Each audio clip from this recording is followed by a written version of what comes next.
Anthony Davis is coming off of the best season of his NBA career.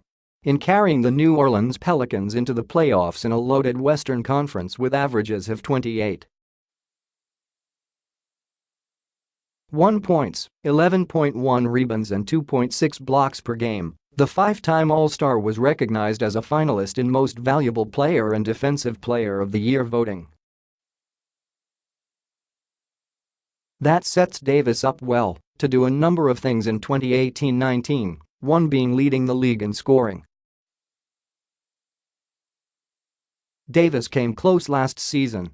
The only player to finish the regular season ahead of him in that category was James Harden, who averaged a career-best 30.4 points per game. Harden is a threat to lead the league in scoring again, as is Russell Westbrook, LeBron James and Kevin Durant, but there are three reasons to believe Davis will come out on top for the first time in his career. From his already well-rounded game to what the new members of the Pelicans bring to the table, let's take a look at each of them in detail. Davis has the skills to do so. Davis is perhaps the most versatile big man currently in the NBA. A 20-plus point per game scorer since his sophomore season with the Pelicans, the Chicago native has developed into a dynamic player who can create offense with his back to the basket, space the floor as a roll man and shooter, get out in transition and finish plays around the basket at one of the highest rates in the league.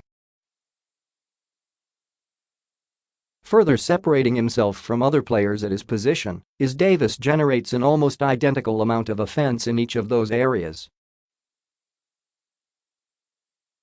According to NBA.com, he scored 4.0 points per game or more on post-ups, rolls, cuts, and run-outs in transition last season, as well as almost 3.0 points per game on spot-ups and putbacks. That gives Davis the tools to take whatever the defense gives him. If a smaller player switches onto him, something that happens frequently in today's switch-heavy NBA, he can attack the mismatch in the post. If a like-sized defender matches up with him, he can draw them out of the paint with his jump shot or take them off the dribble with his guard-like handle. When combined with his ability to play off-ball, there isn't a power forward or center with as polished of a skill set as Davis. Davis does all of his scoring without much fanfare too. He had possession of the ball for an average of 1.92 seconds per touch last season, the second lowest rate among players who scored at least 20 points per game. His decisiveness makes him one of the easier superstars in the league to build around because he doesn't need to dominate the ball to get his numbers, although one move this summer could lead to more of the offense running through him next season. DeMarcus Cousins is no longer in New Orleans. Davis and Cousins shared the floor for 26.1 minutes per game last season.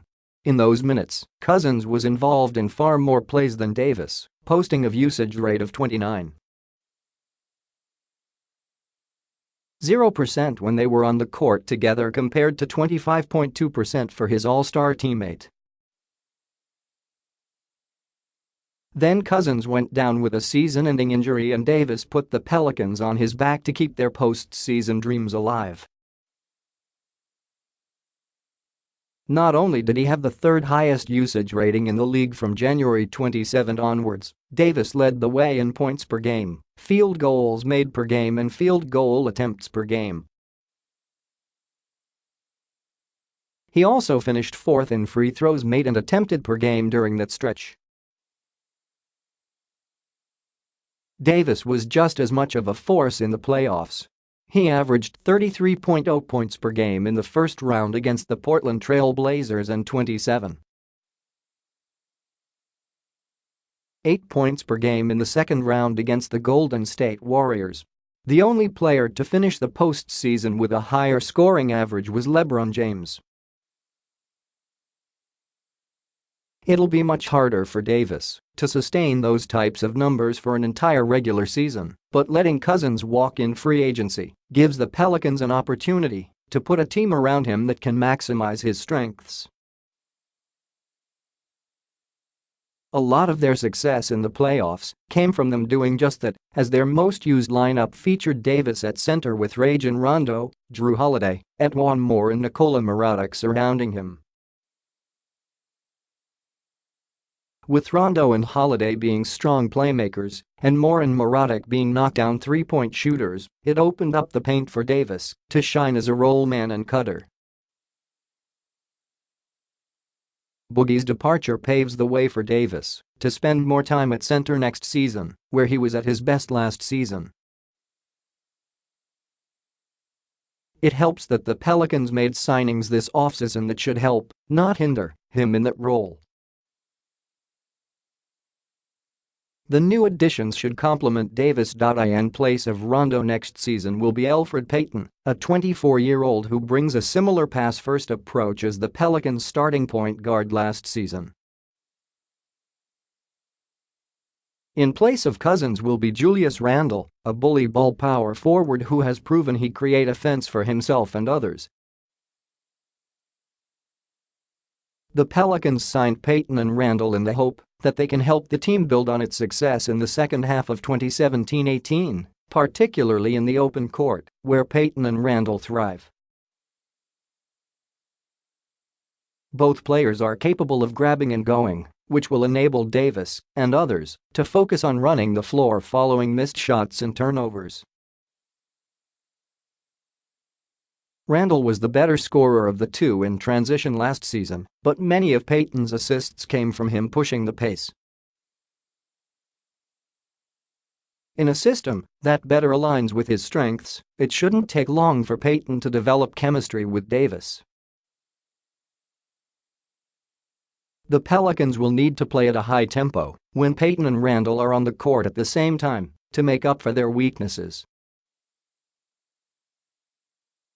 With neither being big-time threats to score outside the paint, Payton has converted 29.8% of his three-point attempts in his NBA career, and Randle made only 32 shots outside the paint last season. New Orleans will likely struggle to generate consistent defense in the half-court, even with Davis playing at an MVP level. Fortunately for the Pelicans, they now have the personnel to throw different looks at team. Whereas lineups built around Payton, Randle, and Davis will look to run defenses off the court, ones built around Holiday, Mirotic, and Davis will look to space them out with their three-point shooting. Which one Pelicans head coach Alvin Gentry chooses to play more in a given game will likely depend on the opponent, but it positions Davis well to lead the league in scoring either way.